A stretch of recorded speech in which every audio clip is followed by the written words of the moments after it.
तो फ्रेंड्स, आज से हम इग्नू बीडी का क्लास करेंगे। यानी कि हम इग्नू में एडमिटेड हो गए हैं। इग्नू में जो क्लासेस है यानी कि हमारा जो टॉपिक है यानी कि BES 125 ये सब्जेक्ट में जो टॉपिक है उसे कवर करेंगे। पूरा बेसिक जीरो से लेकर टॉप लेवल तक अंडरस्टैंडिंग हम इसमें इंक्लूड करेंगे। एआई का हेल्प लेंगे यानी कि जेमिनी का इस्तेमाल करेंगे, चैट जीपीटी का इस्तेमाल करके हम पूरा कॉन्सेप्ट को डीपली एक्सप्लोर करेंगे। देखिए, तो हमारा ब्लॉक 1 है, ब्लॉक 2 है। ब्लॉक 1 में जो आ जा रही है जैसे कि अंडरस्टैंडिंग नॉलेज एंड डिसिप्लिन, इसमें 3 यूनिट है। जैसे कि यूनिट 1 में आ जा रही है नॉलेज डिसिप्लिन आ जा रही है, यूनिट 2 में आ जा रही है prospective end of disciplinary knowledge, unit 3 में क्या आ जा रही है disciplinary knowledge and school education. ये सारे कॉन्सेप्ट को भी हम कवर करेंगे। पूरा जीरो से लेकर पीक लेवल तक कॉन्सेप्ट को कवर करेंगे। और यूनिट 2 में यहाँ पर देखिए यानी कि ब्लॉक 2 में क्या आ जा रही है जैसे कि यूनिट 4, 5, 6 आ जा रही है, जिसमें सब्जेक्ट कॉन्सेप्ट यानी कि सब्जेक्ट पार्ट कवर किया गया है। जैसे कि स्कूल करिकुलम क्या रखा जाएगा, यानी कि subject concerns in school curriculum, यानी कि organizing subject in the school curriculum, making subject choice, यानी कि सब्जेक्ट चॉइस क्या रखा जाएगा, किस तरह का सब्जेक्ट को स्कूल करिकुलम में ऑर्गेनाइज करा जाएगा, सब्जेक्ट कंसर्न किस तरह रहेगा स्कूल करिकुलम में, वो सब हम इसमें भी जानेंगे। ठीक है, तो ये जो पार्ट है यूनिट 1 में हम बेसिकली क्या जानेंगे जैसे कि नॉलेज एंड डिसिप्लिन, ये दोनों क्या है इसमें अंतर जानेंगे। ये सारे कॉन्सेप्ट जानेंगे। कॉन्सेप्ट नॉलेज क्या होता है, नॉलेज का इन्फॉर्मेशन क्या होता है, नॉलेज एंड इन्फॉर्मेशन ये दोनों में अंतर क्या होता है, यानी कि कहाँ से हम नॉलेज एक्वायर कर पाते हैं, ये सारे चीज़ें हम जानेंगे। कैटेगराइज करेंगे नॉलेज को, कॉन्स्टिट्यूशन डिसिप्लिनरी नॉलेज को इस तरह काम में लगाए गए, implementation of knowledge of teaching learning, ये दोनों में अंतर जानेंगे, पूरा कॉन्सेप्ट जानेंगे। तो इंट्रोडक्शन से शुरू करते हैं। चलिए एआई का भी इस्तेमाल करते हैं ताकि हमको समझने में कोई भी दिक्कत ना हो। ठीक है, ये सारे कॉन्सेप्ट क्या बताए गए हैं तो इसे समराइज करते हैं। जैसे कि फास्ट देखिए, इंफॉर्मेशन और नॉलेज ये दोनों के बीच अंतर क्या है समझा गया है। ये जो पहले जो इंट्रोडक्शन रखा गया था उसमें ये जो की डाटा हमको दिया गया है, जैसे कि आज का समाज कैसा है, हाउ इज टुडे सोसाइटी, ये भी हम जानेंगे। जैसे कि वहाँ पर भी दिया गया था, जैसे कि हम कहें तो today society is generally perceived as knowledge society, यानी कि टुडे सोसाइटी को किस तरह कहा गया है नॉलेज सोसाइटी, जैसे कि आज का समाज को आमतौर पर ज्ञान समाज माना जाता है। ठीक है ना, जैसे कि इसका मतलब है कि हमारे चारों ओर बहुत सारा ज्ञान है, डाटा है, सीखने की चीज़ मौजूद है। ज्ञान ही आज की दुनिया में सबसे शक्तिशाली चीज़ है। ठीक है कि नहीं। तो नेक्स्ट क्या उसमें उसमें बताया गया था, जैसे कि छात्रों में क्या समस्या है, आज के छात्रों जो है उनमें क्या समस्या है, जैसे कि what is the problem among the student, student के बीच प्रॉब्लम क्या है वो भी हम जानेंगे। जैसे कि it is observe that students understanding about information and knowledge is almost blurred and they are unable to distinguish information and from knowledge, यानी इसका अर्थ ये है कि आज का जो बच्चे हैं इसमें देखा गया है कि छात्रों को समझ में सोचना यानी इंफॉर्मेशन और ज्ञान ये दोनों में क्या अंतर है, ये इसके बारे में उनका नॉलेज नहीं है। जैसे कि ब्लोर हो गया है उनके बच्चे, उनका दिमाग यानी ब्लोर यानी कि कंफ्यूज हो गया है कि ये क्या है नॉलेज एंड इंफॉर्मेशन, इन इन दोनों में अंतर क्या है, वो कंफ्यूज हो गए हैं। सूचना और ज्ञान के बीच का अंतर वो पहचान नहीं पाते हैं। ठीक है ना, जैसे कि बच्चे अक्सर सूचना को ही नॉलेज मान समझ लेते हैं। बच्चे क्या करते हैं, सोचना जो है उसे ही नॉलेज मान मान लेते हैं। वे ये फर्क नहीं कर पाते हैं कि कौन सी चीज़ें डाटा है, कौन सा चीज़ समझ है, यानी कि डाटा क्या है, समझ क्या है, इंफॉर्मेशन क्या है, ये दोनों में वो अंतर नहीं समझ पाते हैं। हम सब कुछ जानेंगे। जैसे कि इसका सॉल्यूशन क्या हो सकता है, ये जो कन्फ्यूजन है बच्चे के भीतर, ये इसका सॉल्यूशन हम क्या बाहर कर सकते हैं। जैसे कि इस समस्या का समाधान क्या है, what is the solution of this problems. जैसे कि therefore there is no need to have clear understandings, यानी कि there is a need to have, no need मैंने कह दिया गलत से, यानी कि हमको ऐसे स्टेप लेना है, यानी कि उनको क्लियर अंडरस्टैंडिंग देना है अबाउट किसके बारे में, इन्फॉर्मेशन के बारे में एंड नॉलेज के बारे में एंड डिफरेंस बिटवीन देम, यानी कि उनको सूचना के बारे में और ज्ञान के बारे में पूरा स्पष्ट समझ होना चाहिए, ताकि वो उन इसके भीतर अंतर को समझ पाए। ठीक है ना। हमें इन दोनों के बारे में ठीक से सीखना होगा ताकि अपनी पढ़ाई और जीवन में सही चुनाव कर सके। और हम क्या जानेंगे, जैसे कि इस विषय में हम आगे क्या सीखेंगे। हम तो इंट्रोडक्शन को लिए थे ना, इंट्रोडक्शन पार्ट में हमको आगे क्या क्या सीखना है, जैसे कि what we will learn next topic. आगे हम क्या जानेंगे, जैसे कि in this block we discuss about information knowledge and discipline, यानी कि ये जो ब्लॉक है, यानी कि ब्लॉक 1 में और जो कॉन्सेप्ट हम लिया है उसमें हमको मिला है, जैसे कि इंफॉर्मेशन मिला है, नॉलेज मिला है, डिसिप्लिन मिला है। ये क्या है, इसके भीतर अंतर जानेंगे, यानी कि इस भाग में सूचना क्या है, ज्ञान क्या है और डिसिप्लिन यानी कि अनुशासन शासन क्या है, उसके ऊपर चर्चा करा जाएगा। ठीक है। और सूचना और ज्ञान की परिभाषा क्या है, अभी चलिए इसे जानते हैं। जैसे कि सूचना क्या है, सूचना है यह है कि information means data used in a context. Data क्या है, data used in a context and with some relevance, यानी कि सूचना का मतलब ये है कि वह डाटा जिसका उपयोग किसी संदर्भ में, कॉन्टेक्स्ट में और कुछ प्रासंगिकता यानी कि रिलेवेंस के साथ किया जाता है। यानी कि डाटा कुछ इंफॉर्मेशन, डाटा कुछ की फैक्ट है। ठीक है। और सूचना जो है वो किसी संदर्भ में बात किया जाए, कुछ प्रासंगिकता पॉइंट पर बात करा जाए तो उसे ही इसे समझा जाए। जैसे कि information means data that used A context, एक कॉन्टेक्स्ट में, एक संदर्भ में उसे इस्तेमाल करा जाएगा विद सम रिलेवेंस, यानी कि उसका प्रासंगिकता हो। जैसे कि यहाँ पर उदाहरण देखिए, जैसे कि अगर मैं सिर्फ कहूँ 1200, ठीक है, ये तो एक डाटा हो गया, ये क्या है, एक डाटा हो गया। लेकिन अगर मैं कहूँ भारत की जनसंख्या 1200 मिलियन से अधिक है, ये क्या हो गया, ये एक संदर्भित सूचना बन गया है।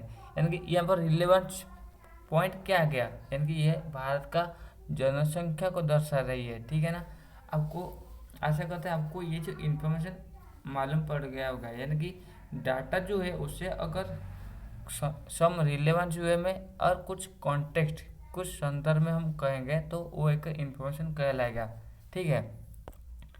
अभी नॉलेज क्या होता है, अभी तो इन्फॉर्मेशन हमको पता चल गया, नॉलेज क्या होता है। देखिए मूल वाक्य, knowledge is created by attaching meaning to information, यानी कि नॉलेज क्या है, knowledge is created by attaching meaning to information, यानी कि कुछ मीनिंग को इंफॉर्मेशन के साथ जोड़ना। जैसे कि यहाँ पर हम जानेंगे ज्ञान सूचना में अर्थ यानी कि मीनिंग जोड़कर बताया जाता है। जैसे कि हम उदाहरण कहें तो आज बारिश होगी, ये क्या है, ये एक इन्फॉर्मेशन है, क्या, आज बारिश होगी। पर इसके ऊपर अगर हम कुछ नया स्टेप ले, जैसे कि लेकिन ज्ञान ये कहलाता है कि क्योंकि बारिश होगी इसीलिए मुझे छाता यानी कि अम्ब्रेला लेना चाहिए, ड्राइविंग धीरे करनी चाहिए। यह समझ है जो अपने सूचना में अर्थ जुड़कर विकसित की। यानी कि सोचना तो बस था कि आज बारिश होगी, पर मैं बाकी जो सारे संदर्भ इसमें जोड़ा, सारे पॉइंट इसमें जोड़ा, वो मेरा ज्ञान है। जैसे कि बारिश हो रही है, इसके लिए मुझे क्या करना है, क्या स्टेप लेना होगा, मुझे छाता लेना होगा और गाड़ी जो है वो धीरे चलानी होगी, ड्राइविंग धीरे करनी होगी। ये क्या है, मेरा ज्ञान है। ठीक है ना। जैसे कि knowledge is created by attaching meaning to information, यानी कि शॉर्ट वे में हम कहेंगे तो इसका एक्चुअल मीनिंग है मीनिंग को अटैच करना है किसके साथ, इन्फॉर्मेशन के साथ, ठीक है। तो सारांश अगर हम कहें तो क्या, देखिए सूचना ऐसा है, कच्चा कच्चा डाटा यानी कि तथ्य, यानी कि रॉ रॉ डाटा जो है वो सूचना होता है। पर ज्ञान क्या होता है, सूचना को समझ के साथ इस्तेमाल करना। सूचना को अगर हम समझ के साथ इस्तेमाल करेंगे वो नॉलेज हो गया। जैसे गैस ट्यूब गर्म है, ये एक सूचना हो गया ना। उस तरह जैसे कि पहले बताया गया था बारिश होने वाला है, तो ये की सूचना के। पर इस संदर्भ में हम क्या नया इन्फॉर्मेशन जोड़ रही है, क्या नया पॉइंट जोड़ रही है, वो हमारा क्या होगा, वो नॉलेज। जैसे कि गैस ट्यूब गर्म है इसलिए मुझे इससे नहीं छूना है, इसलिए इसे मुझे नहीं छूना है, ठीक है ना। ये एक पॉइंट हो गया। सूचना और ज्ञान के बीच का अंतर सीखो। देखिए यह क्या है, ये समाज का सफल होने में मदद करेगा। तो अभी चलिए नेक्स्ट पॉइंट जानेंगे। जैसे कि अंडरस्टैंडिंग नॉलेज एंड डिसिप्लिन, यानी कि अगर हम समराइज के बारे में समराइज करें, हम सूचना क्या सीखे, सूचना ये सीखेगी। अगर हम देख इसे जस्ट ऐसे ही रिव्यू कर देते हैं, यानी कि सूचना क्या है। देखिए यहाँ पर देखा जाए सूचना क्या है, बस जो डाटा है उससे एक कॉन्टेक्स्ट में एंड सम रिलेवेंस वे में इस्तेमाल करना, ये इन्फॉर्मेशन है। पर जो नॉलेज है उसमें क्या होता है, अटैचिंग मीनिंग, उसमें मीनिंग जोड़ना टू किसके साथ, इन्फॉर्मेशन के साथ, ठीक है। ये नॉलेज होगा, ठीक है। जैसे कि उदाहरण को यहाँ पर लिया गया था। नेक्स्ट देखिए, जैसे कि अभी हम जानने वाले हैं अंडरस्टैंडिंग नॉलेज एंड डिसिप्लिन, यानी कि हम नॉलेज क्या है, डिसिप्लिन क्या है, ये दोनों में अंतर क्या है हम अभी समझेंगे, ठीक है ना। अभी लास्ट देखिए, जैसे कि अंडरस्टैंडिंग नॉलेज यानी कि ज्ञान के समझ, यह हिस्सा बताता है कि ज्ञान क्या होता है। ये जो अंडरस्टैंडिंग नॉलेज ज्ञान का समझ, ये हिस्सा, ये जो पार्ट ये बताता है कि ज्ञान क्या होता है। देखिए हम दोनों संदर्भ में भी जानेंगे, कि दोनों इंग्लिश हिंदी में भी जानेंगे। जैसे कि knowledge can be defined as an individuals understanding, यानी कि इंडिविजुअल का अंडरस्टैंडिंग के ऊपर निर्भर है, ऑफ द सब्जेक्ट मैटर के ऊपर, its concept, how those concept related to form the larger body knowledge. यानी कि ज्ञान को एक व्यक्ति की विषय वस्तु यानी कि सब्जेक्ट मैटर और उसकी अवधारणा यानी कि उसके कॉन्सेप्ट की समझ के रूप में परिदर्शित किया जा सकता है, ठीक है। अभी हम क्या करेंगे, यहाँ पर जो साइज है उसे थोड़ा कम कर देते हैं। यह भी है कि अवधारणा को मिलकर ज्ञान का एक बड़ा हिस्सा कैसे बनाती है।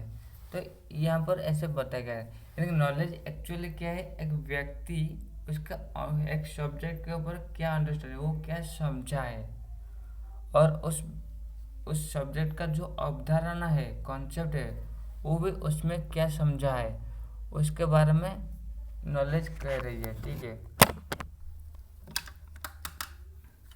अभी हम और एक पॉइंट जानेंगे।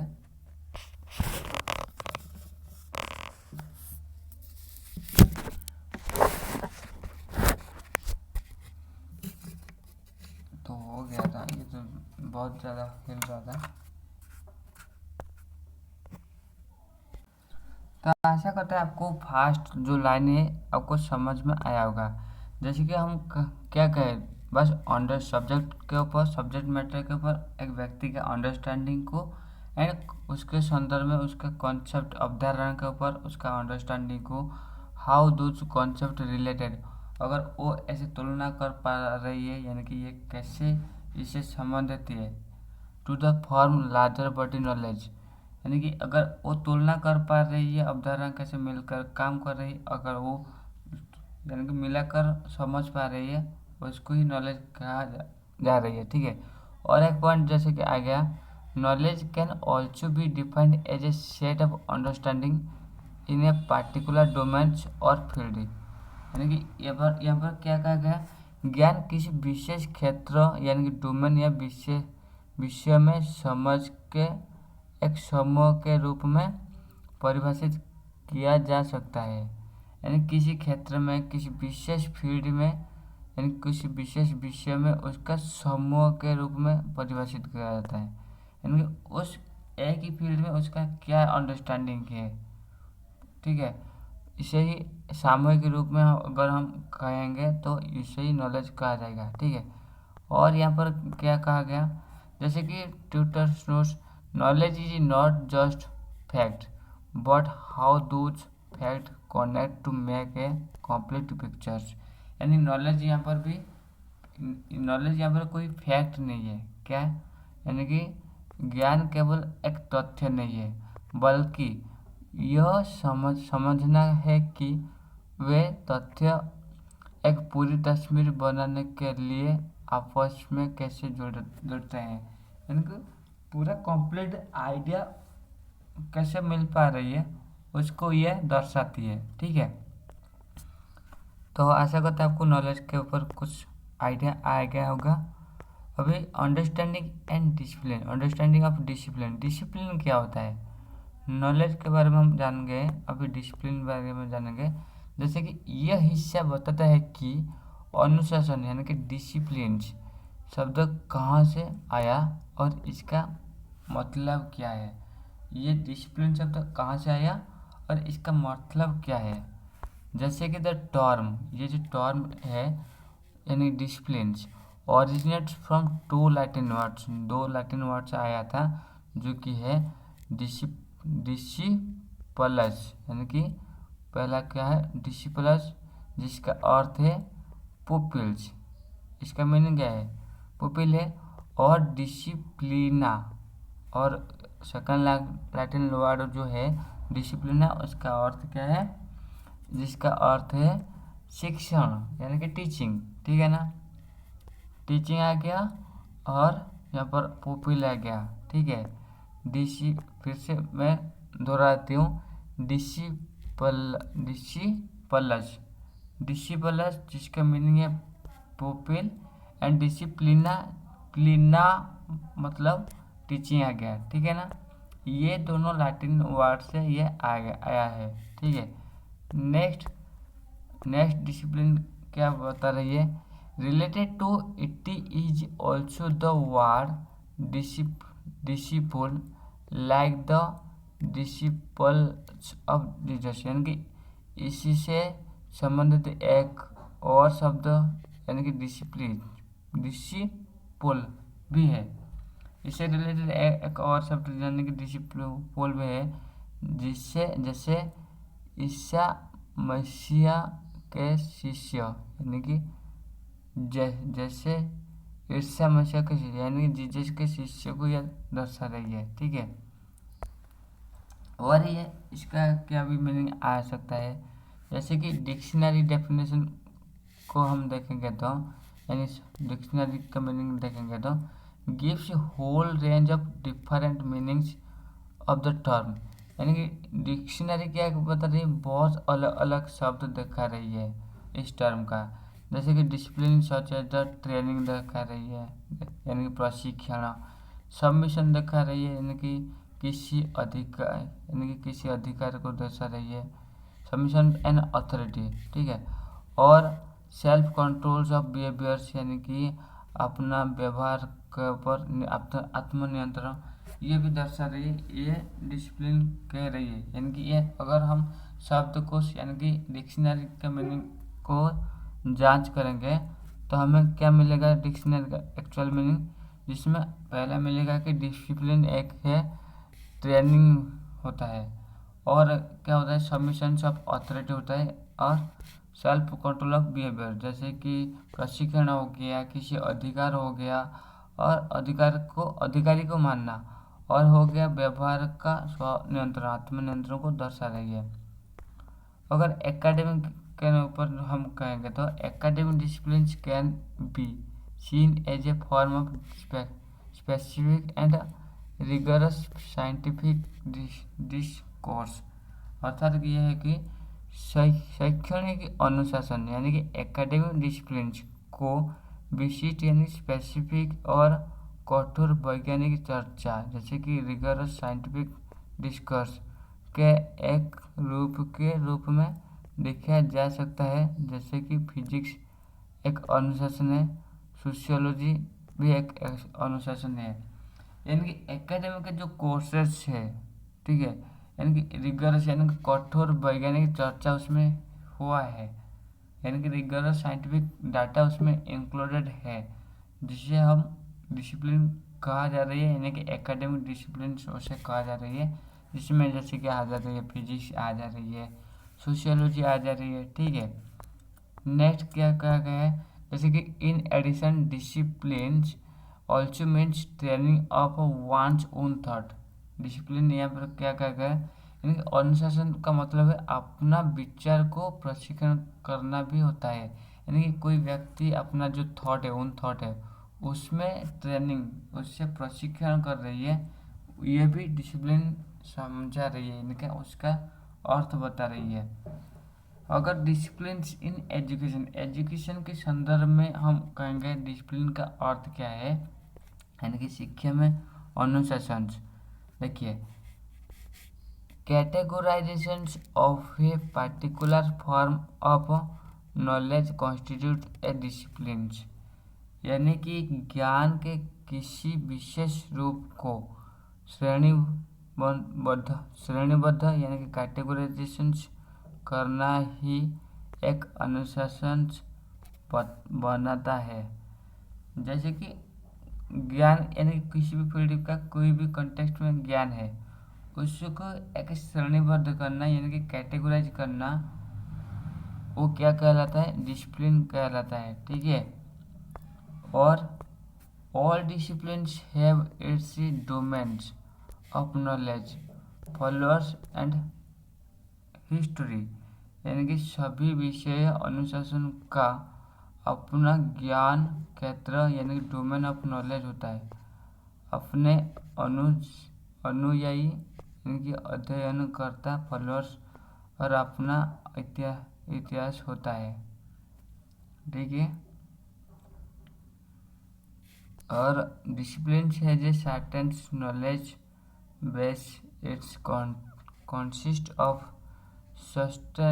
substantial knowledge bodies, यानी कि एक शासन अनुशासन एक संदर्भ में ऐसे कहा है, ठीक है।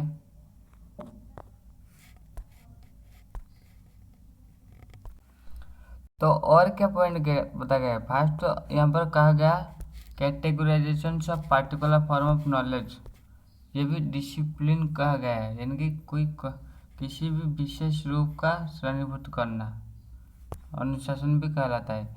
और क्या डिसिप्लिन होता है, all discipline have its domain of knowledge followers and history, यानी कि सभी विषय अनुशासन का अपना ज्ञान क्षेत्र डोमेन ऑफ नॉलेज होता है, अपने अनुयायी यानी कि अध्ययनकर्ता फॉलोअर्स और अपना इतिहास होता है उसमें। जैसे कि यहाँ पर क्या कहा गया, all discipline have it's domains of knowledge followers होता है यानी कि हिस्ट्री होता है। डिसिप्लिन मतलब सभी विषय का उसका भी फॉलोअर होता है, उसका की कंसेप्ट सब टॉपिक होता है, ठीक है।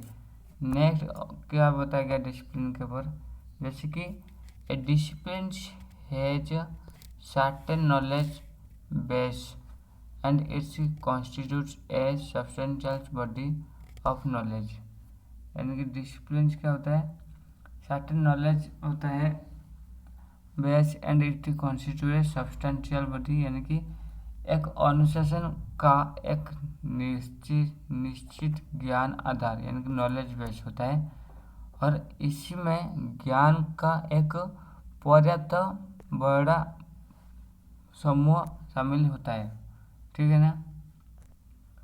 और इसका ऑब्जेक्टिव क्या है, जैसे कि यह वे बातें हैं जो आप इस यूनिट को पढ़ने के बाद सीख पाएंगे, जैसे कि explain the concept of knowledge and it's divisions, यानी कि ज्ञान की अवधारणा और उसका विभाजन को व्याख्या करना इसका ऑब्जेक्टिव है। डिफरेंस क्या है, यानी कि बिटवीन नॉलेज क्या होता है, इंफॉर्मेशन क्या होता है, सूचना और ज्ञान के बीच अंतर क्या होता है। और explain the source way and process of acquisition of knowledge, यानी कि हम इस संदर्भ में भी जानेंगे किस तरह एक्विजिशन यानी कि ज्ञान प्राप्ति का स्रोत क्या होता है, तरीका क्या हुआ, इन प्रक्रिया को भी व्याख्या करना है। और describe the categorization of knowledge, knowledge का भी वर्गीकरण हम करेंगे। Explain the concept of discipline and its formations of knowledge base, यानी डिसिप्लिन का कॉन्सेप्ट को भी हम एक्सप्लेन करेंगे, उसका नॉलेज बेस को भी जानेंगे। एक अनुशासन की अवधारणा और ज्ञान का आधार के साथ उसके निर्माण को भी व्याख्या करना है, ये भी हम जानेंगे। Discussion of characteristics of discipline भी हम जानेंगे। एक अनुशासन की विशेषता पर चर्चा भी करेंगे, ठीक है। डिस्कशन हो गया और discussions implications of knowledge on teachings learning, यानी कि शिक्षण और सीखने पर ज्ञान की प्रभाव पर भी चर्चा यहाँ पर होगा। कॉन्सेप्ट ऑफ नॉलेज क्या होगा यह भी हम जानेंगे, जैसे कि किस तरह कॉन्सेप्ट है, नॉलेज का कॉन्सेप्ट किस तरह है, यानी ज्ञान की अवधारणा, यह सबसे दार्शनिक यानी कि फिलोसफिकल हिस्सा है। ज्ञान का अवधारणा का यह सबसे दार्शनिक यानी फिलोसफिकल अवधारणा है। जैसे कि the nature of knowledge has been a central concern in philosophy from the earliest time. Earliest time यानी कि ज्ञान का प्रकृति, अगर नेचर ऑफ नॉलेज हम जानेंगे, शुरू से ही ये क्या है, ये दर्शन शास्त्र यानी फिलोसफी का एक मुख्य विषय रहा है ना, यानी फिलोसफी का एक मुख्य विषय नॉलेज रहा है। इतिहास में हम देखेंगे तो in the history of thought, इतिहास का हिस्ट्री को देखेंगे तो theory of knowledge has been considered as the branch of philosophy known as the epistemology, यानी विचार के इतिहास में ज्ञान का सिद्धांत का दर्शन शास्त्र की एक शाखा माना गया है, जिसे ज्ञान मीमांसा यानी कि एपिस्टेमोलॉजी कहते हैं। और एपिस्टेमोलॉजी क्या होता है, epistemology comes from the Greek word, जिसमें एपिस्टेम मीनिंग क्या आ जा रही है, नॉलेज, लोगस मीनिंग जो आ जा रही है डिस्कोर्स, और साइंस आ जा रही है, यानी कि नॉलेज एंड साइंस, इसे मिलाकर एपिस्टेमोलॉजी हो गया, यानी ज्ञान मीमांसा। एपिस्टेमोलॉजी ग्रीक शब्द में एपिस्टेम्स यानी अर्थ ज्ञान है, और लोगोस का अर्थ है प्रवचन, विज्ञान आ जाता है, ठीक है ना। और epistemology is an area of philosophy concerned with the nature justifications of human knowledge, यानी कि ज्ञान मीमांसा दर्शन शास्त्र का वह क्षेत्र है जो मानव ज्ञान की प्रकृति और इसके औचित्य यानी कि जस्टिफिकेशन से संबंधित है, ठीक है ना। और यहाँ पर क्या बताया गया, it is the field of philosophical inquiry which investigate the origin, natures of knowledge, methods, validity, limits of knowledge, यानी ये दार्शनिक चर्चा है, जांच है, फिलोसफिकल इंक्वायरी है, क्या इंक्वायरी है का वह क्षेत्र व ज्ञान की उत्पन्न ओरिजिन कर रही है, प्रकृति, विधता व वैधता को दर्शा रही है, सीमाओं यानी कि सीमा की भी जांच करता है, ठीक है। और एपिस्टेमोलॉजी क्या कहलाता है, यानी कि एपिस्टेमोलॉगर्स यानी historically have conscience themselves as such questions and with knowledge and what structures of the what the logical category यानी ज्ञान में से ज्ञान जानकारी ऐतिहासिक रूप में सवाल बन रही है, सब कुछ समझा रही है, ठीक है ना। डेफिनेशन ऑफ नॉलेज, नॉलेज का डेफिनेशन क्या है? According to the most widely accepted definition knowledge is justified true belief, यानी कि बहुत सारे लोग यानी कि सरल रूप से हम देखेंगे तो व्यापक रूप से जो सारे लोग मानते हैं ये नॉलेज क्या है? ज्ञान एक सत्य विशेष है, यानी कि जस्टिफाइड ट्रू बिलीव है, ठीक है ना। तो फ्रेंड्स जैसे कि हम अभी जाने ऑब्जेक्टिव क्या है, जैसे कि नॉलेज का, एजुकेशन का ऑब्जेक्टिव क्या है, नॉलेज क्या है, सब कॉन्सेप्ट क्या है, हम सब कुछ जाने। नॉलेज का भी डेफिनेशन जैसे कि हम क्या है वाइडली लोग एक्सेप्ट कर रहे हैं, जैसे कि जस्टिफाइड ट्रू, ये जो बात है इसे हम जाने अभी। और क्या जाने अभी देखिए, और अभी ये जो फर्स्ट पेज को हम बेसिकली कवर कर लिए हैं, अभी कवर करना है सेकंड पेज को। सेकंड पेज में भी हम इस तरह बहुत कुछ जानेंगे। तो सेकंड पेज के लिए देखिए,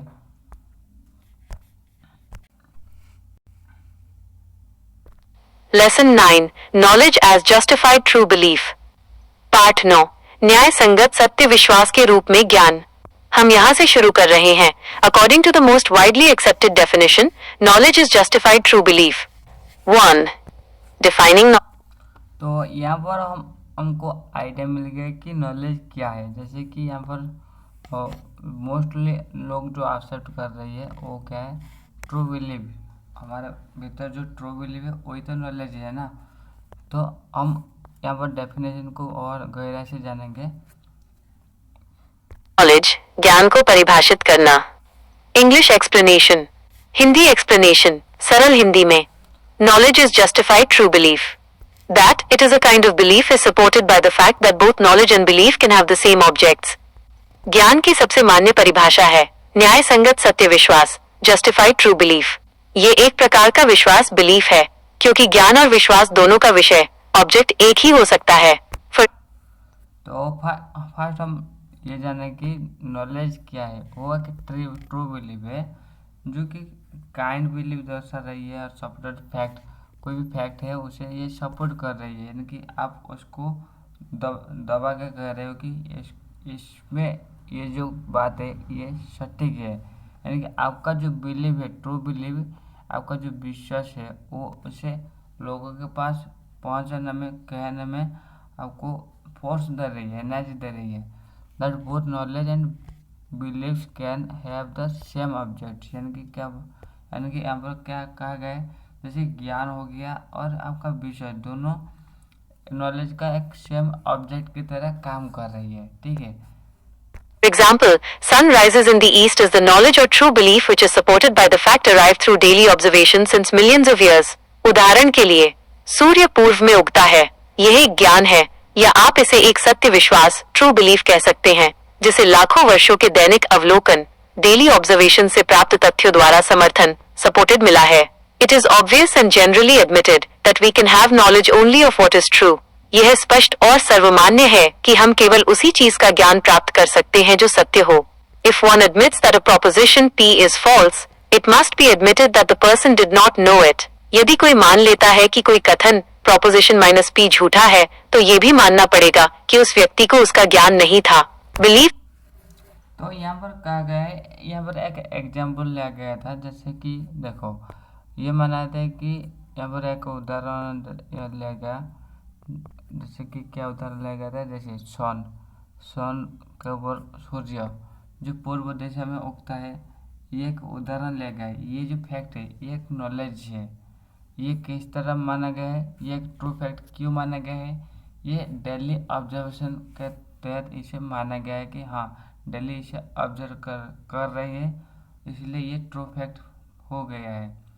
इसी रूप से ये स्पष्ट है कि सर्वमान्य है कि हम केवल उसी चीज़ का ज्ञान प्राप्त कर सकते हैं जो सत्य है। यानी नॉलेज हम किस टॉपिक के ऊपर मिलता है, जो सत्य है, ठीक है ना। जो लोग सब मानते हैं कि ये सत्य है, उसे तो हम मानते हैं ना। जैसे कि यहाँ पर एक पॉइंट बताया गया, जैसे कि one admitted that propositions P is false, यानी कि प्रिपोजिशन में पी क्या है, झूठा है। तो यह मानना पड़ेगा कि उस व्यक्ति का उसका ज्ञान नहीं है। अगर कोई ऐसे मान लेता है प्रीपोजिशंस, क्या मान लेता है, प्रीपोजिशन का जो ये पी है, पी लगाना ये झूठा है। अगर कोई व्यक्ति ऐसा कह रही है, यह माना जाएगा कि उसका नॉलेज ठीक नहीं है, यानी कि उसका ज्ञान नहीं है, ठीक है ना। That merely happen to be true cannot be regarded as knowledge, because knowledge is justified belief. केवल संयोग से सत्य होने वाले विश्वासों को ज्ञान नहीं माना जा सकता, क्योंकि ज्ञान के लिए न्याय संगत, जस्टिफाइड होना जरूरी है। सिर्फ सही अनुमान लगाना ज्ञान नहीं है, सही अनुमान के पीछे का कारण जानना ज्ञान है। 2. यहाँ पर और एक पॉइंट बताया गया कि आप अनुमान कर रहे हो, सही अनुमान कर रहे हो, ऐसे ज्ञान नहीं कहा जाएगा। उसके पीछे क्या वजह है, क्या कारण है, आप अनुमान कर रहे हो, क्यों अनुमान कर रहे हो, वो जो मेन वजह है वो नॉलेज को जस्टिफाई कर रही है। और पॉइंट क्या बताया गया, knowledge the language of knowledge. अभी हम जानेंगे कि लैंग्वेज ऑफ नॉलेज क्या होता है। Proposition, the language of knowledge, कथन, ज्ञान की भाषा। ज्ञान को हम कथनों, प्रोपोजिशंस के रूप में व्यक्त करते हैं। इंग्लिश एक्सप्लेनेशन, हिंदी एक्सप्लेनेशन, सरल हिंदी में। First of all, knowledge is expressed in propositions. सबसे पहले ज्ञान को कथनों, प्रोपोजिशंस के रूप में व्यक्त किया जाता है। A meaningful sentence that conveys truth or meaning is said to be proposition. For a sentence to be meaningful, the words in a sentence should be meaningful. एक सार्थक वाक्य, meaningful sentence, जो सत्य या अर्थ व्यक्त करता है, उसे कथन, proposition कहा जाता है। वाक्य के सार्थक होने के लिए उसमें उपयोग किए गए शब्दों का भी सार्थक होना जरूरी है। The concept तो जैसे कि यहाँ पर बताया गया है कि फर्स्ट ऑफ ऑल नॉलेज क्या है, नॉलेज एक्सप्रेशन ऑफ प्रीपोजिशन है। क्या प्रीपोजिशन का एक्सप्रेशन है। जैसे कि सबसे पहले ज्ञान का कथन प्रीपोजिशन के रूप में कहा गया है। जैसे कि यहाँ पर एक सेंटेंस, मीनिंगफुल सेंटेंस जो कन्वे करा जा रही है, तब जिसे हम क्या कहेंगे, प्रीपोजिशंस।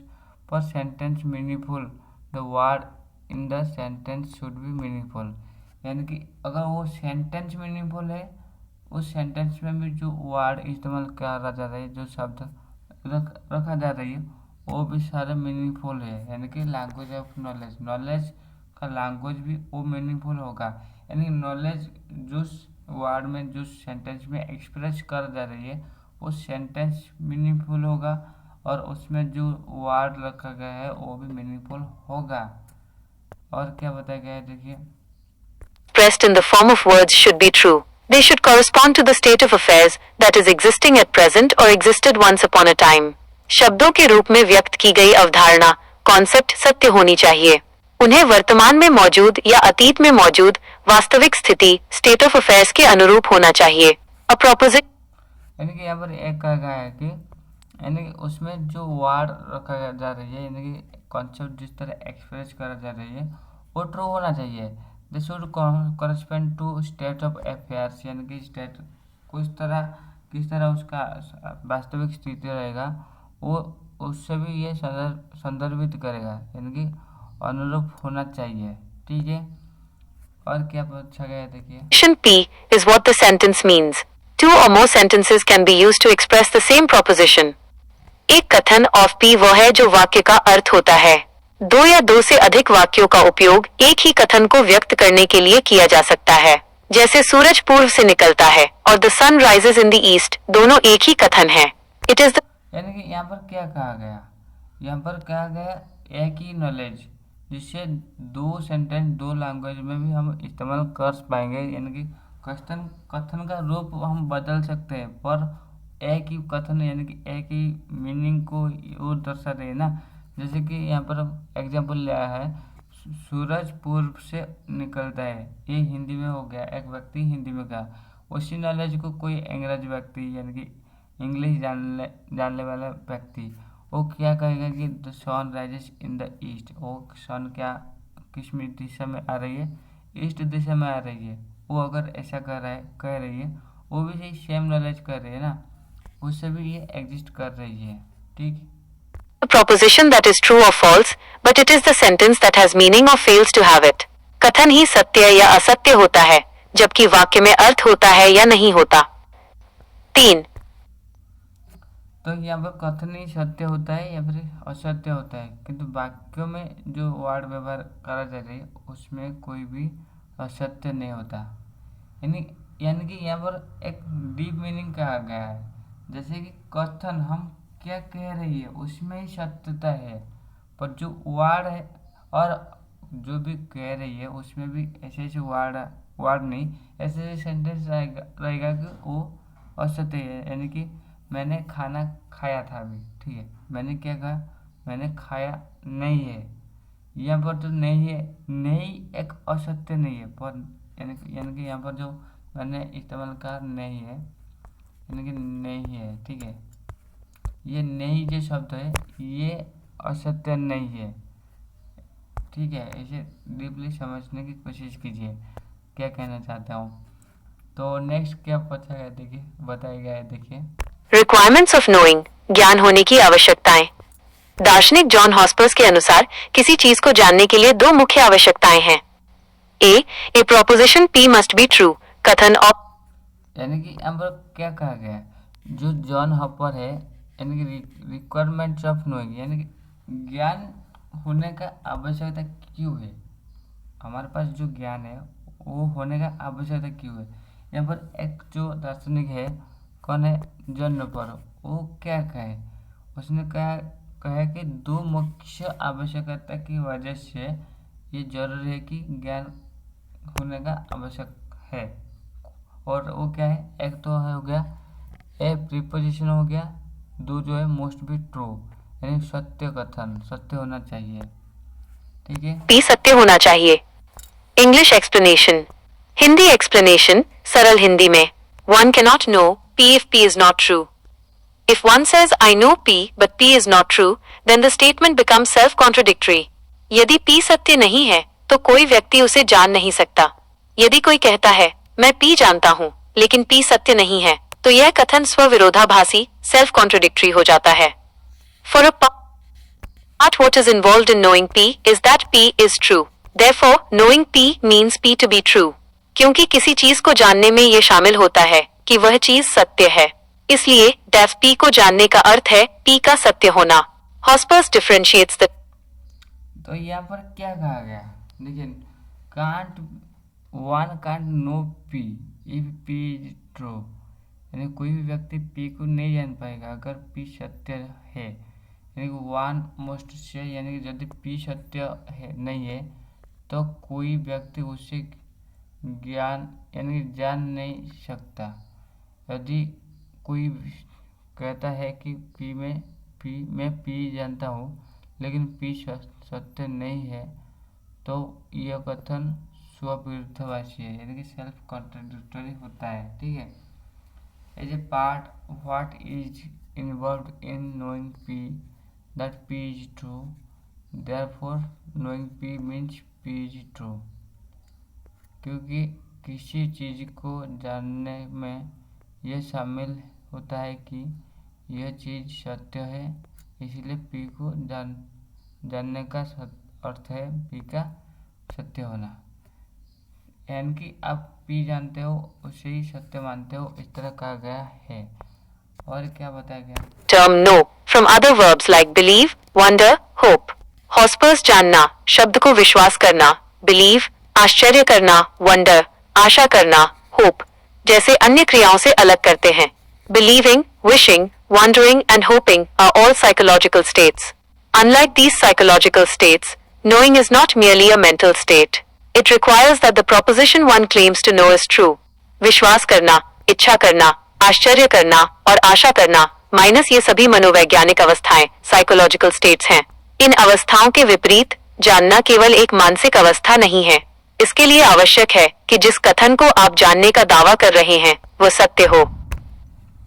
तो देखिए यहाँ पर क्या कहा गया, ये जो पॉइंट से, यानी कि बिलीव करना, विशिंग करना, वंडरिंग करना या फिर होप करना, ये सब क्या है, ये सब साइकोलॉजिकल स्टेट है, यानी कि मनोवैज्ञानिक अवस्था है। ठीक है, पर ये जो unlike the psychology states of knowing the merely mental state, पर ये मेंटल स्टेट नहीं है, यानी कि मानसिक अवस्था नहीं है। ये क्या है, मनोवैज्ञानिक अवस्था है, पर यानी कि मानसिक अवस्था नहीं है। इसके लिए आवश्यक है कि जिस कथन को आप जानने की दावा कर रहे हैं वह सत्य है। यानी कि ये क्या कह रहे हैं कि जो कथन आप जानने की दावा कर रहे हैं वो सत्य होना चाहिए। ठीक है, और क्या कहा गया है, यानी कि चैलेंज ऑफ ट्रूथ, यानी कि सत्य की चुनौती, यानी द चैलेंज ऑफ ट्रूथ, सत्य की चुनौती। इंग्लिश एक्सप्लेनेशन, हिंदी एक्सप्लेनेशन, सरल हिंदी में। बट द ट्रूथ रिक्वायरमेंट दो नेसेसरी इज नॉट सफिशिएंट। लेकिन सत्य की आवश्यकता हालांकि जरूरी नेसेसरी है, फिर भी पर्याप्त सफिशिएंट नहीं है। सिर्फ सच होना ही काफी नहीं है। One may not know certain concepts, though they are true, for example, in physics like energy and light wave, unless one happens to be a specialist. कोई व्यक्ति कुछ अवधारणाओं को नहीं जान सकता, भले ही वे सत्य हों। उदाहरण के लिए भौतिकी फिजिक्स में ऊर्जा, एनर्जी या प्रकाश तरंग, लाइट वेव के बारे में कोई व्यक्ति तब तक नहीं जान सकता जब तक कि वो उस क्षेत्र का विशेषज्ञ न हो। देखिए, यहाँ पर एक सिंपल वे कहा गया है, यानी कि कोई भी चीज़ अगर सत्य है, अगर वो व्यक्ति उसके ऊपर रिसर्च नहीं कर रहा है तो उस सत्य को वो नहीं जान पाएगा। जैसे कि यहाँ पर कहा गया फिजिक्स का जो कॉन्सेप्ट एनर्जी हो गया या फिर लाइट हो गया। ठीक है, इस संदर्भ में अगर कोई व्यक्ति रिसर्च करता है तो उससे मालूम पड़ेगा उस क्षेत्र का विशेषज्ञ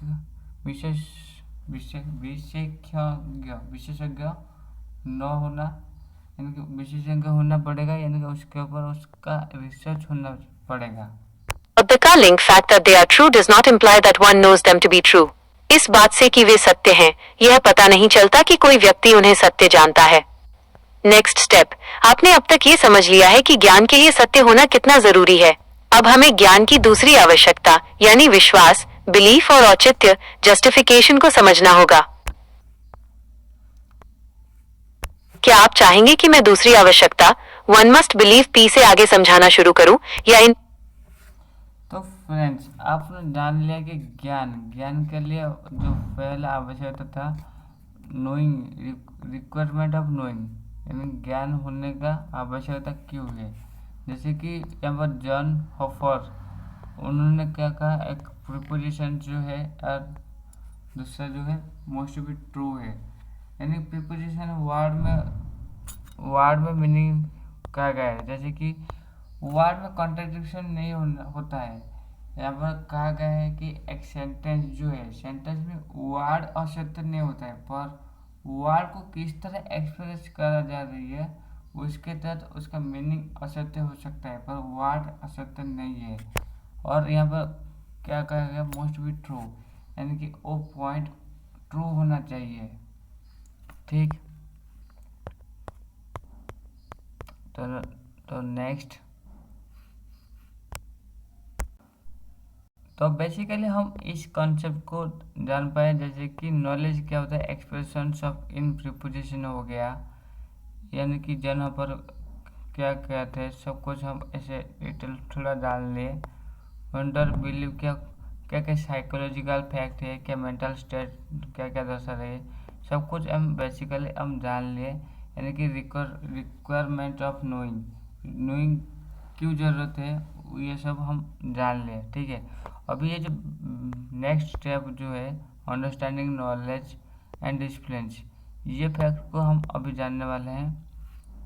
ठीक है, तो अभी हम क्या जानेंगे, देखिए प्रूफ और सबूत एविडेंस को समझेंगे। लेसन 9 और 10 requirements and divisions of knowledge. पाठ 9 और 10 ज्ञान की आवश्यकताएं और विभाजन। 1। तो अभी हम क्या जानेंगे, ज्ञान का आवश्यकता क्या है, उसका डिवीजन क्या है, नॉलेज का डिवीजन किस किस फील्ड का नॉलेज है, कुछ इसका ज़रूरत है, क्या आवश्यकता है, ये सब जानेंगे। ठीक है, रिक्वायरमेंट्स ऑफ नॉलेज नोइंग, यानी कि रिक्वायरमेंट्स ऑफ नोइंग, यानी ज्ञान होने का आवश्यकता क्या है, ये भी हम जानेंगे। रिक्वायरमेंट्स ऑफ नोइंग, ज्ञान होने की आवश्यकताएं। ज्ञान की सबसे मान्य परिभाषा है न्यायसंगत सत्य विश्वास, जस्टिफाइड ट्रू बिलीफ। इसके लिए 3 चीजें जरूरी हैं। B, not only must a proposition P be true but we must believe that P is true. कथन P सत्य होना चाहिए और हमें ये विश्वास भी करना चाहिए कि P सत्य है। English explanation, Hindi explanation.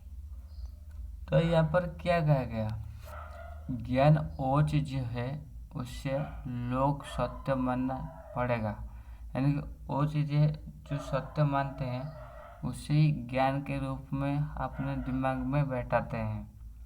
ठीक है, यहाँ पर तो एक्सप्लेनेशन दिया गया है, चलिए उस एक्सप्लेनेशन को भी एक्सप्लोर करते हैं। सरल हिंदी में, This is the subjective requirement, which implies that one must have certain attitude towards P minus, not merely wondering or speculating, but positively believing that P is true.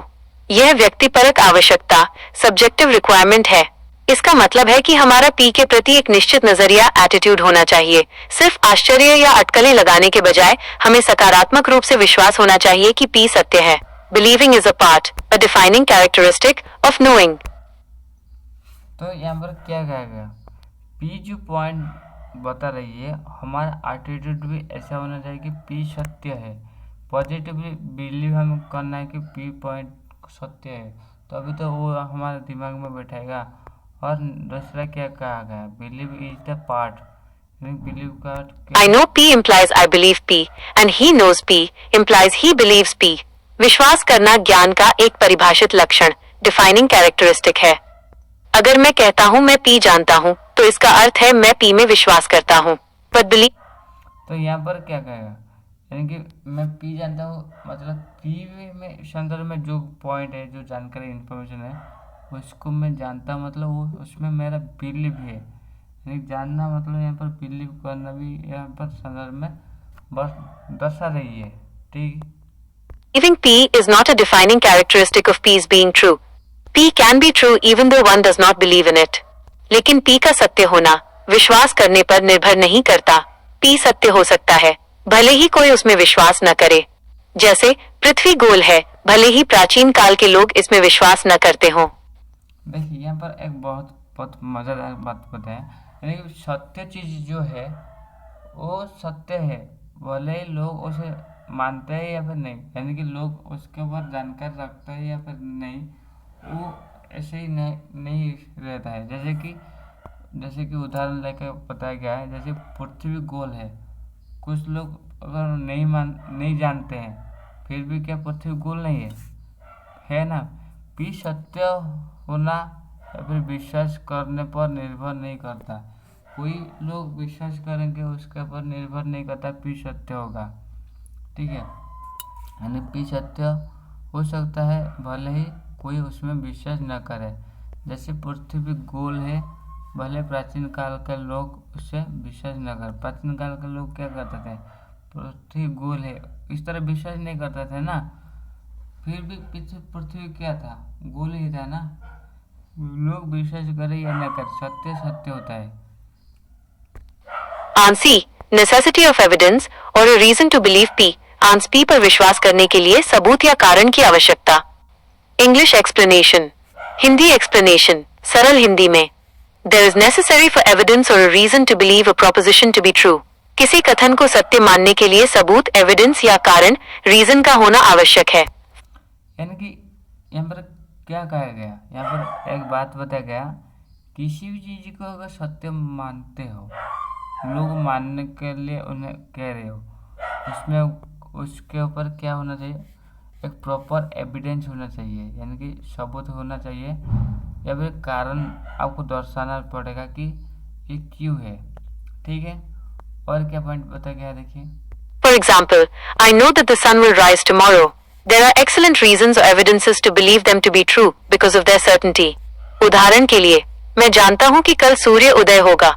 इस पर विश्वास करने के लिए हमारे पास उत्कृष्ट कारण या सबूत हैं, क्योंकि हमें इसकी निश्चितता, सर्टेनिटी है। ये रोज होता है। But there are other kinds of propositions where only self-experience is involved, such as feeling headache or feeling drowsy. लेकिन कुछ अन्य प्रकार के कथन भी हैं, जहां केवल स्वयं का अनुभव, सेल्फ एक्सपीरियंस शामिल होता है, जैसे सिरदर्द महसूस होना या नींद आना। तो यहाँ पर क्या कहेगा, यहाँ पर और एक कुछ एक्सपीरियंस जो है वो खुद के सेल्फ एक्सपीरियंस को दर्शा रही है। जैसे कि कोई लोगों का हेडेक आ रही है, हेडेक उसे फील हो रही है, या फिर ड्राउन सी फील हो रही है, वो खुद फील हो रही है ना। अगर या फिर ड्राउन सी यानी कि नींद उससे आ रही है, या फिर सिर दर्द हो रही है, महसूस उससे हो रही है, ये क्या है, ये भी सत्य माना जाएगा, ठीक है ना। और ये उसके बिलीव के ऊपर कहा गया है, ठीक है। Say I feel pain. The experience itself constitutes all the evidence that one requires. मुझे दर्द हो रहा है कहने के लिए ये अनुभव ही अपने आप में सारा सबूत होता है जिसकी हमें जरूरत होती है। There are also statements which are analytical in nature for which evidence is not claimed. The statements of this class are called truth of reason. कुछ कथन विश्लेषणात्मक एनालिटिकल प्रकृति के होते हैं जिनके लिए सबूत का दावा नहीं किया जाता। इन्हें तर्क का सत्य ट्रूथ ऑफ रीजन कहा जाता है। जैसे एक त्रिकोण के 3 कोने होते हैं, ये आवश्यकता के दायरे realm ऑफ नेसेसिटी में सत्य होते हैं। तो यहाँ पर क्या बताया गया है, यहाँ पर बताया गया है ट्रू फॉर रीजन, यानी कि कुछ जो स्टेटमेंट होते हैं वो एनालिटिकल इन नेचर होता है, जिसमें क्या होता है ना, evidence not claim, evidence claim नहीं करा जाता है। उसमें क्या होता है, तार्किक होता है, उसमें सत्य का रीजन कहा जाता है, उसे क्या कहा जाता है, सत्य का रीजन। जैसे एक त्रिकोण के 3 कोण होते हैं, वह आवश्यकता है रियल यानी कि नेसेसिटी सत्य होने का, यानी त्रिकोण का जो 3 कोण होता है वो उसे सत्य होने का एहसास करा रही है, यानी कि उसका जो मेजर रोल है उसे प्ले कर रही है, ठीक है। 1.3.33 डिविजन्स ऑफ नॉलेज। ज्ञान के 3 विभाजन। ज्ञान को जिस तरीके से प्राप्त किया जाता है उसके आधार पर इसे 3 भागों में वर्गीकृत किया जा सकता है। 1. ए प्रायोरी नॉलेज, प्राथमिक ज्ञान। English explanation. हिंदी एक्सप्लेनेशन, सरल हिंदी में। A priori knowledge is knowledge whose truth or falsity can be decided before or without recourse to experience. A priori means before. अप्राथमिक ज्ञान वह ज्ञान है जिसकी सत्यता या असत्यता का निर्णय अनुभव से पहले या अनुभव का सहारा लिए बिना किया जा सकता है। लैटिन में ए प्रायोरी का अर्थ है पहले। तो देखिए, प्रायोरी नॉलेज मतलब नॉलेज से पहले अगर महसूस करा जा रही है, यानी कि नॉलेज के बाद, यानी कि एक प्राथमिक ज्ञान यानी कि प्रायर नॉलेज वो होते हैं जिसमें ट्रूथ जो है falsity can be decided before the which recourse to experience, यानी कि वो एक्सपीरियंस अनुभव का सहारा बिना उससे क्या निर्णय करा जा सकता है, सत्य या असत्य वो अनुभव से पहले भी निर्णय करा जा पाएगा। और यहाँ पर जो प्रायोरी नॉलेज जो है वो क्या कर रही है, पहले प्रायोरी क्या दर्शा रही है, पहले को दर्शा रही है, ठीक है। Knowledge that is priori has universal validity and once recognized as true through the use of pure reason does not require any further evidence. जो ज्ञान अप्राथमिक होता है उसकी सार्वभौमिक वैधता यूनिवर्सल वैलिडिटी होती है और एक बार शुद्ध तर्क प्योर रीजन से सत्य मान लिए जाने पर उसे और सबूत की जरूरत नहीं होती। लॉजिकल एंड यहाँ पर क्या कहेगा, अगर कोई भी जानकारी को यूनिवर्सल वैलिडिटी यानी कि प्योर रीजन की वजह से उसे सत्य माना जा रही है, उससे यूनिवर्सल वैलिडिटी मिल जाता है, उससे उसके ऊपर कोई भी और सबूत की जरूरत नहीं पड़ती है कि सत्य मानने में, ठीक है। Mathematical truths are a priori in nature. They do not stand in need of empirical validations. तार्किक और गणितीय सत्य, लॉजिकल एंड मैथमेटिकल ट्रूथ्स प्रकृति में अप्राथमिक होते हैं। उन्हें अनुभवजन्य सत्यापन, एम्पिरिकल वैलिडेशंस की जरूरत नहीं होती। 2. तो यहाँ पर क्या यानी कि कुछ जो गाणितिक मामला हो गया, गाणितिक या फिर लॉजिकल जो तथ्य है वो क्या है, उससे प्रायर यानी कि उससे अनुभव करने से पहले भी सत्य माना जाएगा। जैसे कि कोई कॉन्सेप्ट है 2 + 2 = 4, ठीक है। यहाँ पर इसका उत्तर जो 4 है, ये प्रमाण करने से पहले भी हम मान लेंगे कि ये सत्य है, ये मैथमेटिकल ट्रू है, ठीक है। इसे एम्पिरिकल वैलिडेशन माना जाएगा, जैसे तार्किक और गाणितिक सत्य लॉजिकल मैथमेटिकल यानी प्रकृति में अप्राथमिकता होते हैं, उन्हें अनुभवजन्य सत्यापन यानी कि एम्पिरिकल वैलिडेशन की जरूरत नहीं है। और नॉलेज क्या है, तो जो प्रायर नॉलेज यानी यानी प्रियोरी नॉलेज यानी प्रियोरी मतलब प्राथमिकता पहले। अभी हम देखेंगे, अगर पहले तो हो गया यानी कि सॉरी कहाँ हुआ, बिफोर। इंग्लिश में हम देखेंगे तो इसका मीनिंग क्या है, बिफोर। अगर हम नेक्स्ट देखेंगे पोस्टेरियोरी नॉलेज। पोस्टीरियरी नॉलेज आपश्चात ज्ञान। इंग्लिश एक्सप्लेनेशन, हिंदी एक्सप्लेनेशन, सरल हिंदी में। A posteriori knowledge is the knowledge based upon observation and experience. पश्चात ज्ञान वो ज्ञान है जो अवलोकन, ऑब्जर्वेशन और अनुभव एक्सपीरियंस पर आधारित होता है। यानी कि यहाँ पर क्या कहा गया, पोस्टेरियर नॉलेज जो होता है यानी कि अपश्चात ज्ञान, वो आपका ऑब्जर्वेशन के द्वारा, एक्सपीरियंस के द्वारा जो आप शेयर करते हो यानी कि अनुभव करते हो, वो ज्ञान को अपश्चात यानी कि पोस्टेरियर नॉलेज कहा जाता है। आप अपश्चात ज्ञान जो आप ऑब्जर्वेशन एंड एक्सपीरियंस द्वारा इसे पाते हो, ठीक है ना, यानी कि इसे धारण करते हो। और This is the knowledge of the scientific method, stressing accurate observation and exact descriptions. यह वैज्ञानिक पद्धति साइंटिफिक मेथड का ज्ञान है जो सटीक अवलोकन और सटीक विवरण एग्जैक्ट डिस्क्रिप्शंस पर जोर देता है।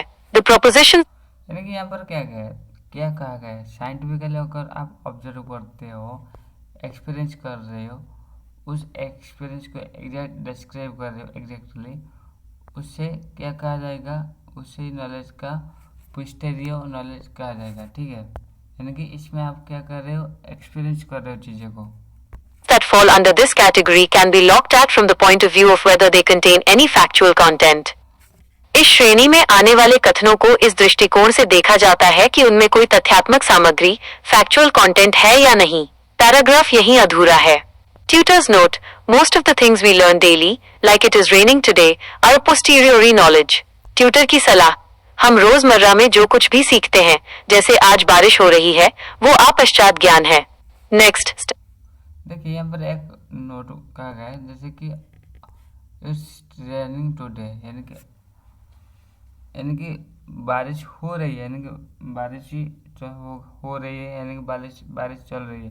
वो जो आप ऑब्जर्व कर रहे हो वो एक पोस्टीरियर नॉलेज का एक उदाहरण है, ठीक है ना। नेक्स्ट नोट हम जानेंगे कि अब हम ज्ञान की दूसरा आवश्यकता यानी कि अपश्चात ज्ञान की बचे हुए हिस्से संभव तीसरे ज्ञान की सिंथेटिक नॉलेज पर चर्चा करेंगे, ठीक है। ओके, अब हम ज्ञान तो जैसे कि हम क्या कहे थे, प्रायर नॉलेज क्या है, पोस्टीरियर नॉलेज क्या है। जैसे कि मान लें प्रायर नॉलेज यानी कि आप जानने से पहले, जैसे कि मैथमेटिकल फॉर्म, जैसे कि 2 मैथमेटिकल कॉन्सेप्ट जो है उसका आपको एक्सपीरियंस नहीं लेना चाहिए, यानी कि इसका उत्तर आपको मालूम है। पर पोस्टीरियर नॉलेज में क्या होगा, आपको ऑब्जर्व करना पड़ेगा और एक्सपीरियंस करना पड़ेगा, उसके बाद जो नॉलेज आपको मिलेगा वो पोस्टीरियर नॉलेज में आ जा रही है, ठीक है। अभी इस पॉइंट को हम एक्सप्लोर करेंगे, ठीक है, और जानेंगे कि अनुभवी ज्ञान एक्सपीरियंस नॉलेज क्या होता है। साथ ही हम ज्ञान, नॉलेज और सूचना इंफॉर्मेशन के बीच के अंतर की शुरुआत करेंगे। Lesson 11 knowledge divisions and information linkage. पाठ 11 ज्ञान के विभाजन और सूचना से जुड़ाव। 1 तो जैसे कि हम अब जानने वाले हैं नॉलेज का किस तरह विभाजन हुआ है और सूचना कैसे इंफॉर्मेशन लिंकेज कर रही है, लिंक कर रही है, ठीक है ना। तो पोस्टीरियर नॉलेज जो था हमारा बाद में जो हम जानते थे, जो ज्ञान हमको आ रहा था एक्सपीरियंस के दौरान, ऑब्जर्वेशन के दौरान, वो तो पोस्टीरियर नॉलेज आ जा रहा था। और कुछ एक्स्ट्रा इन्फॉर्मेशन उसके ऊपर जानेंगे, ठीक है। तो देखो A posteriori knowledge continued. पश्चात ज्ञान की निरंतरता। हम पिछले पाठ के पश्चात ज्ञान ए पोस्टीरियोरी नॉलेज के हिस्से को पूरा करते हैं जो अनुभव पर आधारित ज्ञान है। English explanation. हिंदी एक्सप्लेनेशन सरल हिंदी में। The propositions that fall under this category can be looked at from the point of view of whether they contain any factual content and from the standpoint of the criteria employed for deciding their truth or falsity. इस श्रेणी में आने वाले कथनों को इस दृष्टिकोण से देखा जा सकता है कि क्या उनमें कोई तथ्यात्मक सामग्री फैक्चुअल कंटेंट शामिल है और उनकी सत्यता या असत्यता का निर्णय करने के लिए उपयोग किए गए मानदंडों क्राइटेरिया के आधार पर भी देखा जा सकता है। फॉर एग्जाम्पल तो यहाँ पर जो बात हमें बताया गया था, जैसे कि इस श्रेणी में आने वाले कथन को इस दृष्टिकोण से देखा जा सकता है कि क्या उसमें कोई तथ्यात्मक सामग्री यानी फैक्चुअल कंटेंट शामिल है और उसकी सत्यता और असत्यता का निर्णय करने के लिए उपयोग किए गए मानदंड क्राइटेरिया के आधार पर भी देखा जा सकता है। यानी कि कुछ फैक्चुअल पॉइंट अगर कुछ तथ्यों में मिला है, उस तथ्य को यहाँ पर जांच करने का, उसका सत्यता असत्यता जांच करने का तरीका यहाँ पर बताया गया है। यानी कुछ क्राइटेरिया के तहत हम उसे नाप सकते हैं कि क्या ये सत्य है या फिर असत्य है। जैसे कि एग्जाम्पल यहाँ पर लिया गया है, जैसे कि example we have propositions like ice melts, snow is white, metals conduct heat and electricity. These propositions give you as factual information whose truth or falsity can be decided only through observation and verification. These are called synthetic propositions. उदाहरण के लिए हमारे पास कथन है, बर्फ पिघलती है, बर्फ सफेद होती है, धातुएं ऊष्मा और बिजली का संचालन करती हैं।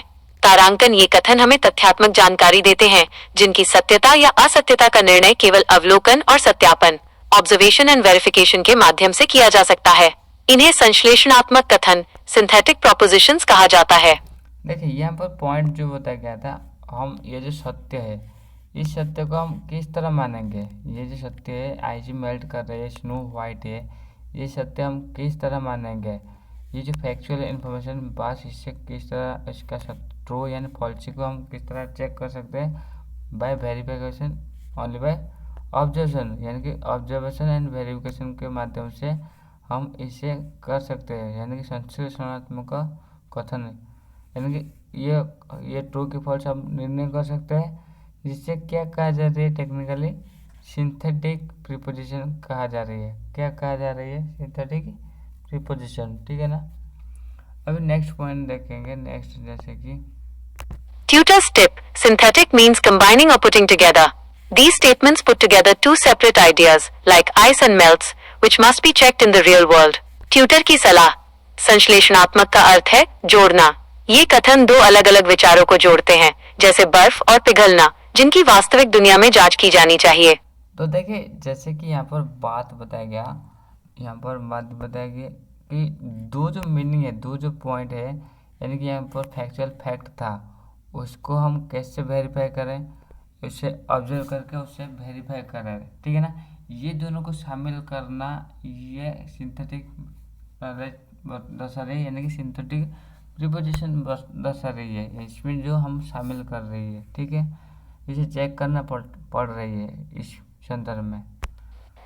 2. Experienced knowledge, अनुभवी ज्ञान। यह ज्ञान का तीसरा विभाजन है जो तो अभी हम क्या जानेंगे, एक्सपीरियंस नॉलेज क्या होता है, अनुभवी ज्ञान क्या होता है, उसके ऊपर हम जानेंगे। ये तीसरा विभाजन है जो थोड़ी अलग है, ये थोड़ा अलग है ना। तो कैसे एक्सपीरियंस नॉलेज अलग है, तो हम जानेंगे। थोड़ा अलग है। English explanation. हिंदी एक्सप्लेनेशन सरल हिंदी में। Experience knowledge is always tentative and cannot exist prior to experience or be conducted from observation. अनुभवी ज्ञान experienced knowledge हमेशा अस्थायी टेंटेटिव होता है और ये अनुभव से पहले मौजूद नहीं हो सकता या अवलोकन से प्राप्त नहीं किया जा सकता। It must be experienced to have value. इसका यानी कि ये क्या कहा गया है यहाँ पर ये जो एक्सपीरियंस नॉलेज जो है ये अस्थायी है। ये क्या है, ये हमेशा अस्थायी होता है। ये अनुभव से पहले मौजूद नहीं हो सकता, अवलोकन से प्राप्त नहीं किया जा सकता है। एक्सपीरियंस मतलब जो बहुत दिन बाद आपको उसमें जो गहराईता मालूम पड़ जाएगा, उसमें जो डीप चीज़ें जो है वो आपको मिल जाएगा।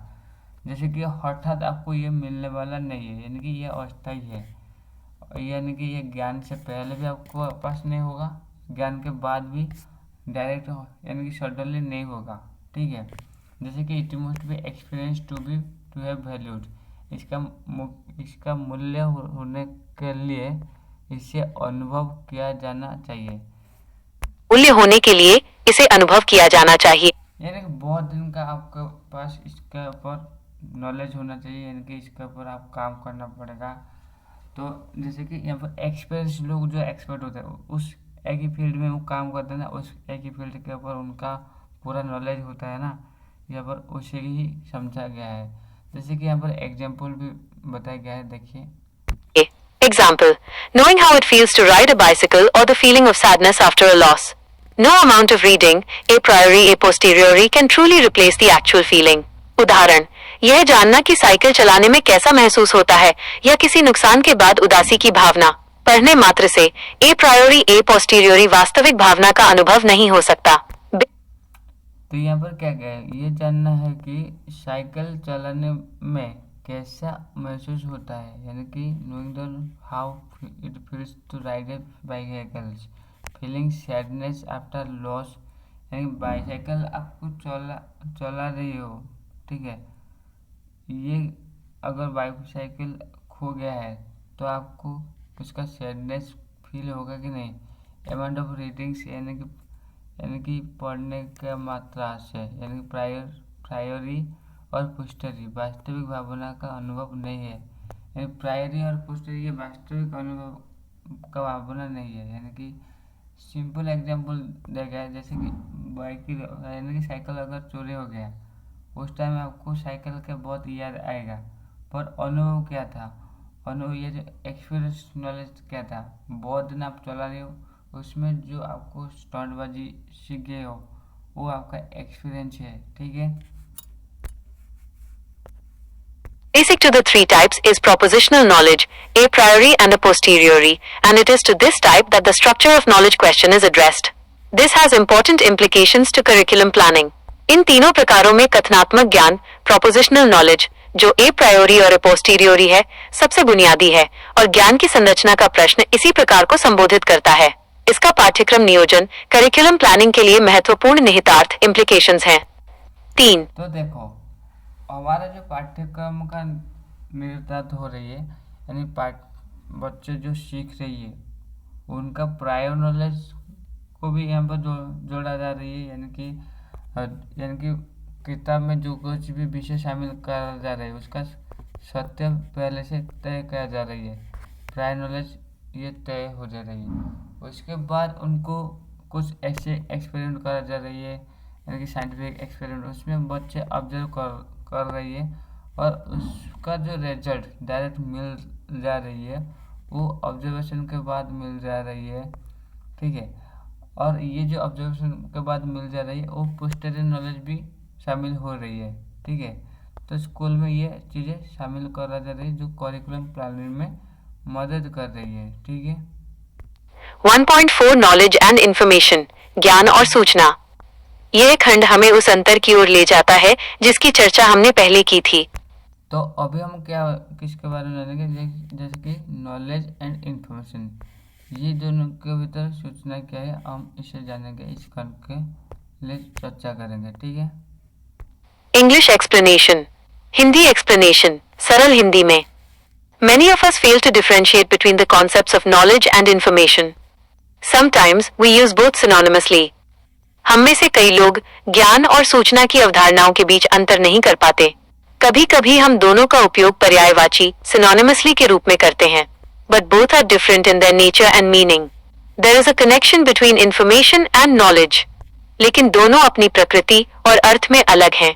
सूचना और ज्ञान। देखिए यहाँ पर क्या कहा गया है, यहाँ पर कभी कभी लोग क्या कहते हैं ना, नॉलेज एंड इंफॉर्मेशन ये दोनों को सेम मान लेते हैं, समान मान लेते हैं, सिनोनिम मान लेते हैं, पर एक्चुअली ये दोनों सिनोनिम नहीं है, इस दोनों में अलग अर्थ है, मीनिंग अर्थ है। यानी कि इन दोनों में यानी कि लेकिन दोनों अपनी प्रकृति और अर्थ में अलग है, ठीक है ना। सूचना और ज्ञान के बीच एक संबंध भी जरूरी है, यानी कि ये दोनों में संबंध होना भी जरूरी है। उनके बीच एक संबंध जरूर है। Both these concepts are preceded by understanding of data. Let us see the linkage among these concepts. इन दोनों अवधारणाओं से पहले डेटा की समझ, अंडरस्टैंडिंग ऑफ डेटा आती है। आइए हम इन अवधारणाओं के बीच जुड़ाव, लिंकेज को देखें। Tutors note. देखिए यहाँ पर एक पॉइंट बताया गया है, यानी कि इंफॉर्मेशन एंड नॉलेज, ये दोनों को अगर हम लिंक करते हैं, लिंक करने में हमें को मदद क्या करने वाला है, इस बार डाटा से हम इंफॉर्मेशन को नॉलेज से जोड़ पाएंगे। जैसे कि यहाँ पर तो उदाहरण भी दिया गया है, और एक उदाहरण जो हम पहले से ही शामिल कर चुके हैं, यानी कि एक डाटा जो है 1000, मेरे पास 1000 रुपीज़ है, ये एक इंफॉर्मेशन हो गया। और उस इंफॉर्मेशन के साथ मेरा एक्सपीरियंस नॉलेज अगर मैं जोड़ूंगा, मेरे पास 1000 रुपीज़ है, उस 1000 रुपीज़ से मैं ये चीज़ें ये नया नया शर्ट खरीद सकता हूँ। ये जो एक्स्ट्रा इन्फॉर्मेशन मैं जोड़ रहा हूँ मेरे एक्सपीरियंस के साथ, वो क्या है, मेरा नॉलेज है, ठीक है। We often think of this relationship as a hierarchy. Data right arrow, information right arrow, knowledge. Tutor की सलाह, हम अक्सर इस संबंध को एक पदानुक्रम, हायरार्की के रूप में सोचते हैं। डेटा राइट एरो, सूचना राइट एरो, ज्ञान। 4. Check your progress 1. अपनी प्रगति की जांच करें 1. तो अभी क्या करेंगे, अभी हम अपनी जो प्रोग्रेस 1 का वो जांच करेंगे, ठीक है ना। ये प्रश्न आपके अभ्यास के लिए और उन्हें स्वयं हल करने के लिए प्रयास करें। देखिए यहाँ पर कुछ प्रश्न दिए गए हैं, यानी कि हम जो कुछ भी पढ़े, कुछ की फैक्ट अभी हमें यहाँ पर मालूम पड़ेगा। जैसे कि ये प्रश्न आपके अभ्यास के लिए हैं, इन्हें स्वयं हल करने का प्रयास करें। 1. Differentiate between a priori and a posteriori knowledge. A priori और ए पोस्टीरियोरी ज्ञान में अंतर स्पष्ट करें। संकेत, एक अनुभव पर निर्भर करता है, दूसरा नहीं। एक का संबंध गणित तर्क से है, दूसरे का अवलोकन से। Hint, one depends on experience, the other does not. One is related to maths logic, the other to observation. 2. तो यार यहाँ पर क्वेश्चन दिए गए हैं, यानी कि हम जो कुछ भी पढ़ के आए हैं, यहाँ पर हमें सवाल पूछा गया है कि देखिए ये जो सवाल है, difference between the priors and posterior knowledge, ये दोनों में अंतर क्या है बताओ, या फिर कमेंट करो, या फिर खुद भी दिमाग में सोचो कि ये दोनों में क्या अंतर है। यानी कि गाणितिक रूप से आप देख सकते हो, यानी कि उससे इमेजिन कर सकते हो ये दोनों में किस तरह अंतर है, ये कैसे आपस में जुड़ा है। यानी कि वन डिपेंड्स ऑन एक्सपीरियंस, इसमें क्या होता है, एक एक्सपीरियंस से जुड़ा है, and other does not, one related to math logic and other observation. यानी कि एक जो है मैथ लॉजिक के साथ जुड़ा है और दूसरा जो है ऑब्जर्वेशन के साथ। जैसे कि प्रायर यानी कि पहले से तय किया गया, जैसे कि 2.2, इसका उत्तर 4 होगा। इसमें आपको क्या कुछ करने की ज़रूरत नहीं, पर साइंटिफिक एक्सपेरिमेंट में लैब में क्या हो रही है, और ऑब्जर्वेशन में जो डाटा मिलेगा उसको रिकॉर्ड करोगे, उस डाटा जो इंफॉर्मेशन कलेक्ट किए हो आप, वो पोस्टीरियो नॉलेज कहलाएगा, ठीक है। Explain experience knowledge with an example. एक उदाहरण के साथ अनुभवी ज्ञान की व्याख्या करें। संकेत, यह ज्ञान कैसा होना चाहिए? क्या इसे सिर्फ पढ़ने से हासिल किया जा सकता है? Hint, what must this knowledge be like? Can it be achieved just by reading? आप अपने उत्तर लिखें और फिर हम अगले पाठ में ज्ञान, सूचना और तो जैसे कि हम यहाँ पर बात किया है, यानी एक्सपीरियंस नॉलेज क्या है, ये सब जानकारी हमें प्रदान किया गया है, ठीक है। तो इस पेज में जो संदर्भ जो कुछ भी बात है, ये सब चीज़ों को हम बेसिकली कवर किए। जैसे कि एक्सपीरियंस नॉलेज क्या है, एक्सपीरियंस नॉलेज ऑलवेज टेंटेटिव, अस्थायी है, can't be exist prior experience में ये नहीं है। जैसे कि हम ये बातें को एक्सप्लोर कर रहे हैं, और ये जो क्वेश्चन है हमारा प्रोग्रेस चेक कर ले, ये सवाल है, हम यहाँ पर इस सवाल का हल ढूंढ सकते हैं, आप इसे समाधान कर सकते हो। ठीक है, नेक्स्ट ये जो पॉइंट है ये सब पॉइंट को हम एक्सप्लोर करेंगे।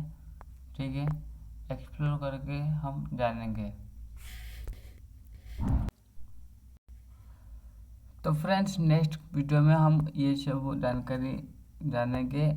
सब्सक्राइब कर दीजिए प्लीज़, एंड इसे हम एक्सप्लोर करेंगे बहुत आसान तरीके से। आपको वीडियो कैसा लगा कमेंट करिए एंड सब्सक्राइब कीजिए। So thank you for watching.